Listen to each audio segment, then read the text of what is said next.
O Senhor esteja convosco. Ele está no meio de nós. São do Evangelho de Jesus Cristo, segundo São João. Glória a vós, Senhor. Naquele tempo, estando à mesa com seus discípulos, Jesus ficou profundamente comovido e testemunhou: em verdade vos digo, um de vós me entregará. Desconcertados, os discípulos olhavam uns para os outros, pois não sabiam de quem Jesus estava falando. Um deles, a quem Jesus amava, estava recostado ao lado de Jesus. Simão Pedro fez-lhe um sinal para que ele procurasse saber de quem Jesus estava falando. Então o discípulo, reclinando-se sobre o peito de Jesus, perguntou-lhe: Senhor, quem é? Jesus respondeu: é aquele a quem eu der o pão, um pedaço de pão passado no molho. Então Jesus molhou um pedaço de pão e deu-o a Judas, filho de Simão Iscariotes. Depois do pedaço de pão, Satanás entrou em Judas. Então Jesus lhe disse: o que tens a fazer, executa-o depressa. Nenhum dos presentes compreendeu porque Jesus lhe disse isso. Como Judas guardava a bolsa, alguns pensavam que Jesus lhe queria dizer: compra o que precisamos para a festa, ou que desse alguma coisa aos pobres. Depois de receber o pão, Judas saiu imediatamente. Era noite. Depois que Judas saiu, disse Jesus: agora foi glorificado o Filho do Homem, e Deus foi glorificado nele. Se Deus foi glorificado nele, também Deus o glorificará em si mesmo, e o glorificará logo. Filhinhos, por pouco tempo ainda estou convosco. Vós me procurareis, e agora vos digo como eu disse também aos judeus: para onde eu vou, vós não podeis ir. Simão Pedro perguntou: Senhor, para onde vais? Jesus respondeu-lhe: para onde eu vou, tu não me podes seguir agora, mas me seguirá mais tarde. Pedro disse: Senhor, por que eu não posso seguir-te agora? Eu darei a minha vida por ti. Respondeu Jesus: darás a tua vida por mim?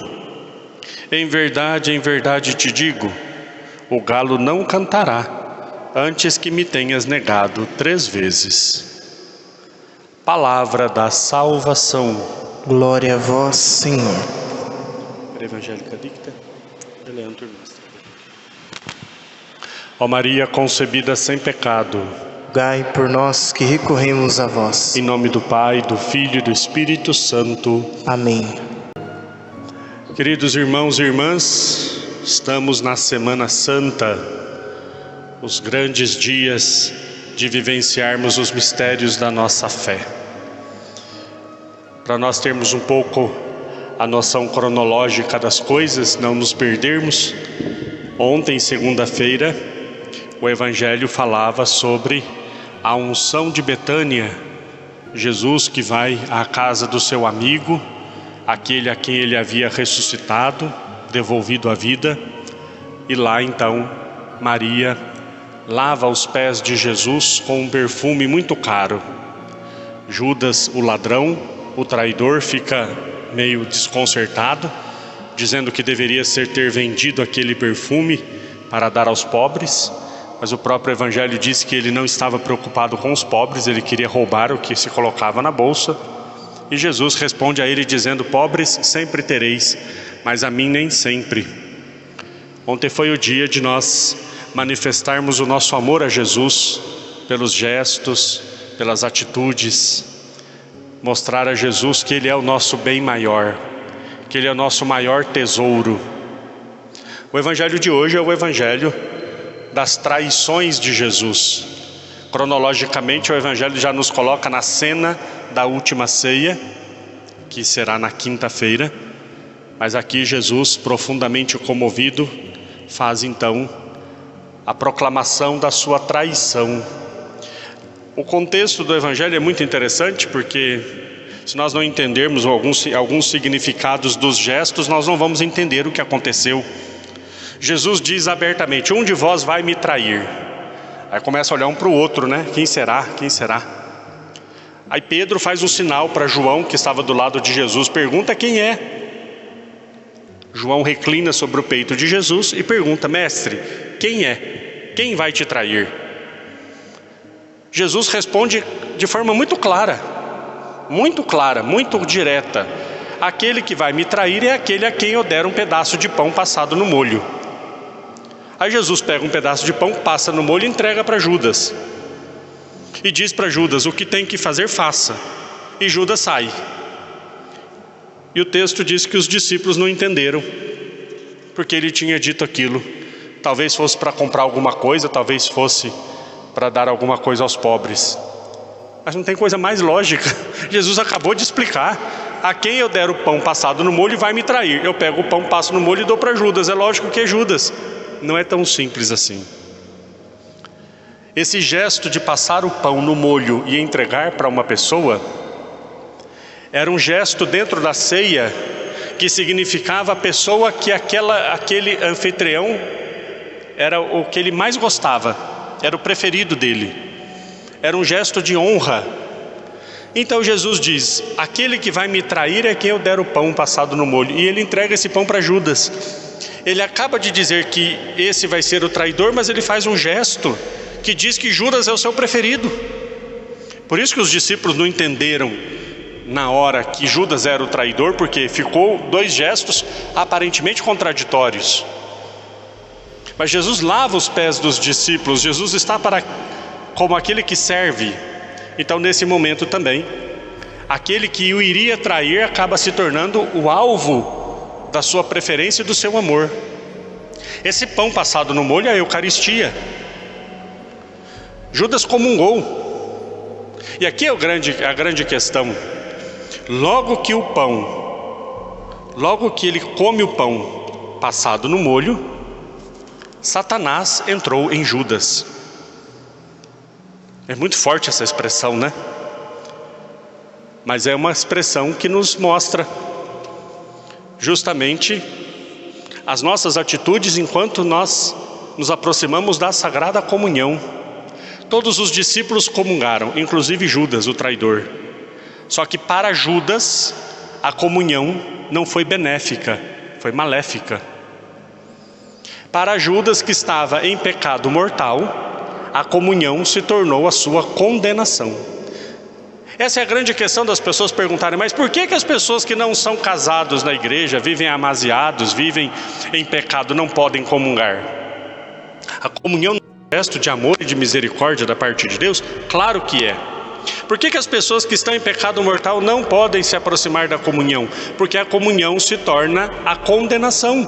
São Paulo depois vai dizer de forma muito clara: quem come e bebe do corpo e do sangue de Jesus sem distingui-lo, come e bebe a sua própria condenação.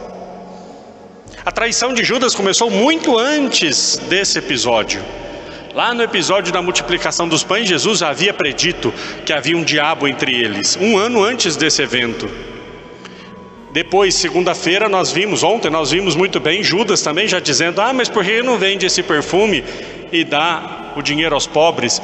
Mas de novo o texto mesmo dizia: Judas não estava preocupado com os pobres, ele era ladrão, ele roubava o que se colocava na bolsa. Judas vinha numa situação de pecado em cima de pecado, convivendo com Jesus e não abandonando a sua condição de pecado. Quando Judas comunga, Satanás entrou nele. E aqui não é simplesmente para isentá-lo da culpa do que ele estava fazendo, mas é para dizer o peso de se comungar em pecado mortal. É uma condenação. É terrível. É a pior coisa que nós poderíamos fazer, é nos aproximar da Eucaristia em pecado mortal, comungar em pecado mortal. Mas a grande questão não é só que Judas trai Jesus, Pedro também trai. Aqui são duas traições. Judas entregou Jesus pelas moedas, e Pedro, já também querendo: não, mas eu vou até o fim, eu darei a minha vida. Jesus dá uma balançadinha de cabeça e diz: Pedro, não vai não, agora não, depois, mas agora não vai não. Mas a grande diferença entre os dois é a reta intenção e a humildade em pedir perdão. A humildade diante daquilo que foi um erro. No relato que nós lemos domingo agora, domingo de Ramos, da Paixão do Senhor, nós lemos lá o relato da paixão. E dentro do relato da paixão tem lá a traição de Pedro, a negação de Pedro. Pedro nega Jesus 3 vezes. Alguém chega perto dele e diz: você não estava junto com Jesus? Ele diz: não, não conheço. Aí logo depois: você não era um deles? Não, não conheço.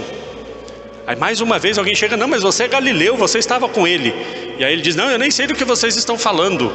Nessa hora o galo canta e Jesus olha para Pedro. E Pedro se lembra que Jesus havia dito que ele o trairia. Qual é a consequência disso? O texto diz: Pedro saiu do lugar onde estava e chorou amargamente. Pedro chorou amargamente quando traiu Jesus. E lá depois, quando encontra o ressuscitado, por 3 vezes Jesus pergunta: Pedro, tu me amas? E o coração de Pedro aberto, disponível, diz: Senhor, tu sabes tudo, tu sabes que eu te amo.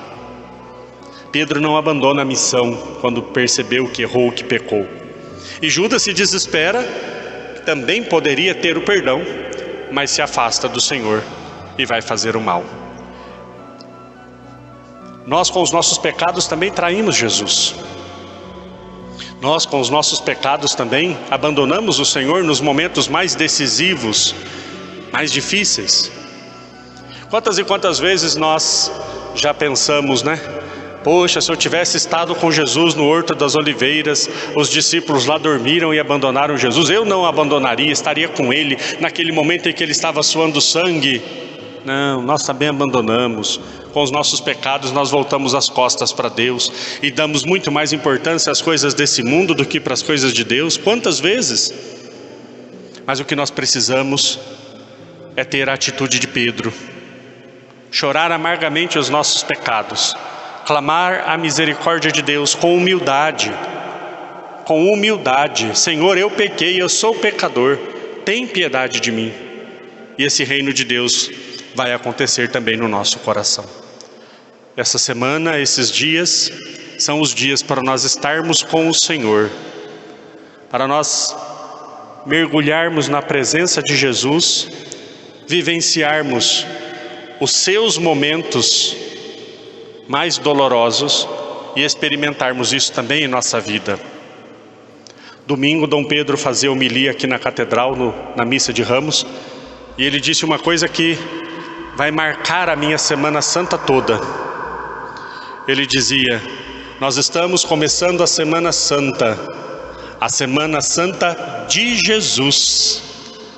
É a semana de Jesus, onde nós meditamos o que Jesus passou. E aí eu faço uma união da minha vida a esses mistérios, e essa redenção alcança o meu coração. Não percamos de foco que essa semana é para nós contemplarmos o Senhor que caminha para o sacrifício. Que Deus nos abençoe e nos dê uma semana abençoada, de fato que essa semana seja santa. Louvado seja nosso Senhor Jesus Cristo. Para sempre seja louvado.